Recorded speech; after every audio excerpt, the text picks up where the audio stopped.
नमस्कार। गीगल पर आपका एक बार फिर से बहुत बहुत स्वागत है और स्वागत है आपका गीगल कहानी सेक्शन में। आज हम आपके लिए लेकर के आए हैं प्रेमचंद जी द्वारा रचित एक उपन्यास जिसका नाम है गोदान। गोदान से पहले ऐसा उपन्यास भारतीय साहित्य में कभी प्रकाशित नहीं हुआ था। वैसे आपको पता है, गोदान ये पूरा उपन्यास लिखने से पहले प्रेमचंद जी ने एक छोटी सी कहानी लिखी थी और वो कहानी उनके ही मामा जी का एक प्रसंग था। उनके मामा जी को एक अलग जाति की कन्या से प्रेम हो गया था और जब उनके मामा जी को ये बात पता चली तो उन्होंने क्रोधित होकर उसकी ओरिजिनल कॉपी को जला दिया था। बहरहाल गोदान एक संपूर्ण रूप में सामने आया और इस कहानी को, इस उपन्यास को पढ़ते हुए मुझे ऐसा लगा कि क्या प्रेमचंद जी या लेखक साइकोलॉजिस्ट होते हैं। वो कैसे हर किरदार के, जो कि अलग अलग रंग में, अलग अलग परिवेश में पला बड़ा होता है, उसके अंतर्मन को जान जाते हैं। ये उपन्यास बहुत विशिष्ट उपन्यास है। इसकी कहानी गांव के एक परिवेश से शुरू होती है, मगर यकीन मानिए कि इसमें शहर भी और बखूबी बड़ी गहराई से दिखाया गया है। कहानी यानी कि उपन्यास के हर पात्र के साथ न्याय किया गया है और इसका जो अंत है, यानी कि अंत के जो कुछ चैप्टर हैं, वो तो कमाल के हैं। ऐसी शानदार एंडिंग, ऐसा लगता है जैसे कोई सर्कल पूरा हो गया हो। इस कहानी को गीगल यानी कि ग्रेट आइडियाज ग्रेट लाइफ की टीम ने बड़े ही प्यार से बनाया है। यूं तो मुंशी प्रेमचंद जी की भाषा अपने समकालीन साहित्यकारों के बीच में सबसे सादगीपूर्ण और सरल भाषा थी, उतनी क्लिष्ट नहीं है, किंतु फिर भी उस समय के हिसाब से कुछ कठिन शब्दों को हमने आपके लिहाज से और भी सरल बना दिया है। उम्मीद करते हैं कि हमारा ये प्रयास, ये मेहनत आपको पसंद आएगी। आइए शुरू करते हैं मुंशी प्रेमचंद जी द्वारा लिखित और गीगल टीम द्वारा प्रोड्यूस्ड गोदान, ओनली ऑन गीगल। होरी राम ने दोनों बैलों को चारा पानी देकर अपनी पत्नी धनिया से कहा, गोबर को गन्ना गोड़ने भेज देना, मैं न जाने कब लौटूं। जरा मेरी लाठी दे दे। धनिया के दोनों हाथ गोबर से भरे थे। उपले पात कर आई थी। बोली, अरे कुछ रस पानी तो कर लो, ऐसी जल्दी क्या है। होरी ने झुर्रियों से भरे हुए माथे को सिकोड़ कर कहा, तुझे रस पानी की पड़ी है।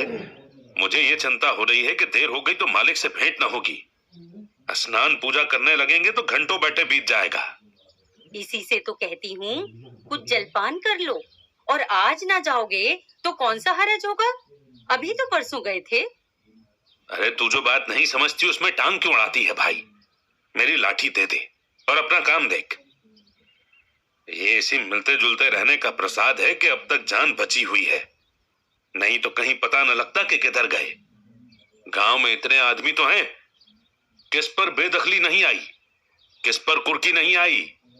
जब दूसरे के पांव तले अपनी गर्दन दबी हुई है तो उन पांवों को सहलाने में ही भलाई है। धनिया इतनी व्यवहार कुशल न थी। उसका विचार था कि हमने जमींदार के खेत जोते हैं तो वो अपना लगान ही तो लेगा, उसकी खुशामद क्यों करें, उसके तलवे क्यों सहलाएं। हालांकि अपने शादीशुदा जीवन के इन 20 सालों में उसे अच्छी तरह अनुभव हो गया था कि चाहे कितना ही हाथ कसो, कितना ही पेट तंग काटो, चाहे एक एक कौड़ी को दांत से पकड़ो, मगर लगान बेबाक होना मुश्किल है।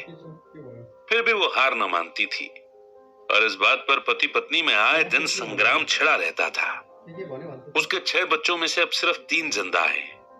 एक लड़का गोबर कोई 16 साल का और 2 लड़कियां सोना और रूपा 12 और 8 साल की। 3 लड़के बचपन में ही मर गए। उसका मन आज भी कहता था अगर उनकी दवा दारू होती तो वे बच जाते, पर वो एक थैले की दवा भी न मंगवा सकी थी। उसकी उम्र अभी थी ही क्या, 36वां साल ही तो था, पर सारे बाल पक गए थे, चेहरे पर झुर्रियां पड़ गई थी, पूरा शरीर ढल गया था। वो सुंदर गेहुआ रंग सांवला पड़ गया था और आंखों से भी कम दिखने लगा था। पेट की चिंता के कारण ही तो कभी तो जीवन का सुख न मिला। इस कभी न खत्म होने वाले बुढ़ापे ने उसके आत्मसम्मान को उदासी का रूप दे दिया था।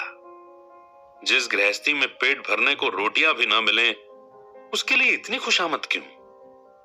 इस परिस्थिति से उसका मन बराबर विद्रोह किया करता और दो चार ताने खा लेने पर ही उसे हकीकत का ज्ञान होता था।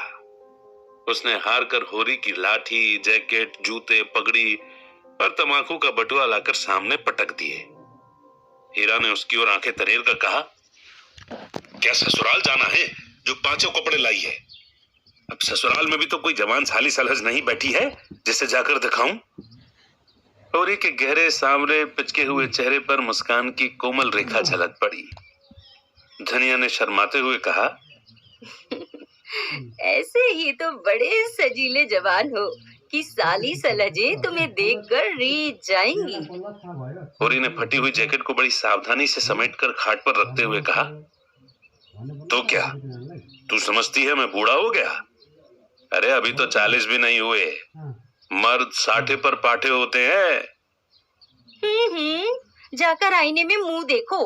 तुम जैसे मर्द 60 पर पाठे नहीं होते। दूध घी अंजन लगाने तक को तो मिलता नहीं, पाठे होंगे। तुम्हारी दशा देख देख कर तो मैं और भी सूखी जाती हूँ कि हे भगवान, ये बुढ़ापा कैसे कटेगा? किसके दरवाजे पर भीख मांगेंगे? होरी की वो पल भर की कोमलता हकीकत की सांच में जैसे झुलस गई। लकड़ी संभालता हुआ बोला, 60 तक पहुंचने की नौबत ना आ पाएगी धनिया, इसके पहले ही चल देंगे। धनिया ने अपमान किया। अच्छा रहने दो, अशुभ बात मुंह से ना निकालो। तुमसे कोई अच्छी बात भी कहे तो लगते हो कोसने। होरी लाठी कंधे पर रखकर घर से निकला तो धनिया दरवाजे पर खड़ी उसे देर तक देखती रही।